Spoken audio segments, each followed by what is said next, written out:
আসসালামু আলাইকুম বন্ধুগণ, প্রবাসী রিসোর্ট অ্যান্ড অ্যাগ্রো ইন্ডাস্ট্রিজের পক্ষ থেকে আপনাদেরকে স্বাগত জানাচ্ছি।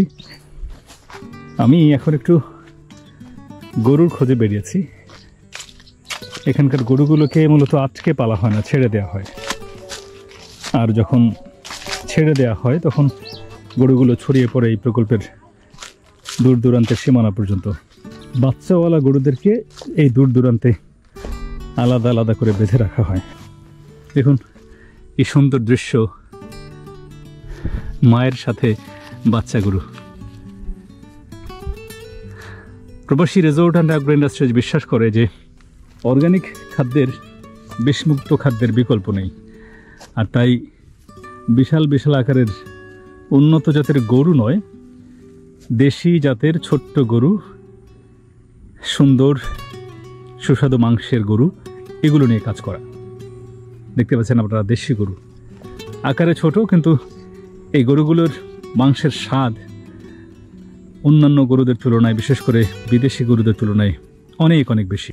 ছোট্ট গরু, ছোট্ট গরুর ছোট্ট বাচ্চা। এই যে বাচ্চা, আসো তো, তোমার সাথে একটু গল্প করি। পালিয়ে যাচ্ছ? ওর মা বোধহয় খেপে যাচ্ছে। দেখো, গোতা দিও না কিন্তু আমাকে।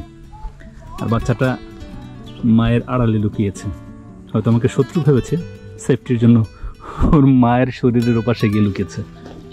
ছোট্ট ছোট্ট গরু, দেখুন কি সুন্দর বাচ্চাটা, তাই না?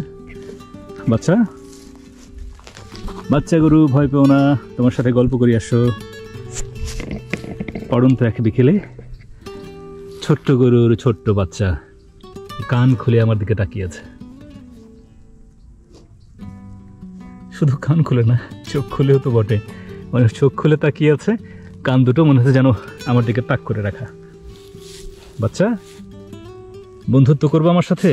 ও মানুষের গন্ধ পেয়ে লাফিয়ে উঠেছ। কত সুন্দর পাখির ডাক।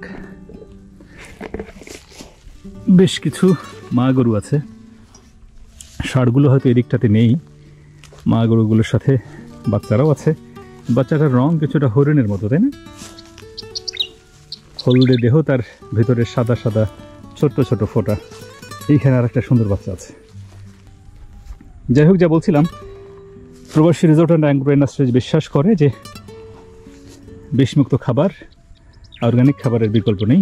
আর তাই তাদের চেষ্টা সবসময়ের জন্য দেশি জাতের প্রোডাক্ট নিয়ে কাজ করবার, দেশি জাতের পশু পাখি নিয়ে কাজ করবার। যেমন দেশি ছাগল, দেশি গরু, দেশি মুরগি, এগুলো নিয়েই মূলত কাজ করতে চায় প্রবাসী রিসোর্ট অ্যান্ড অ্যাগ্রো ইন্ডাস্ট্রিজ।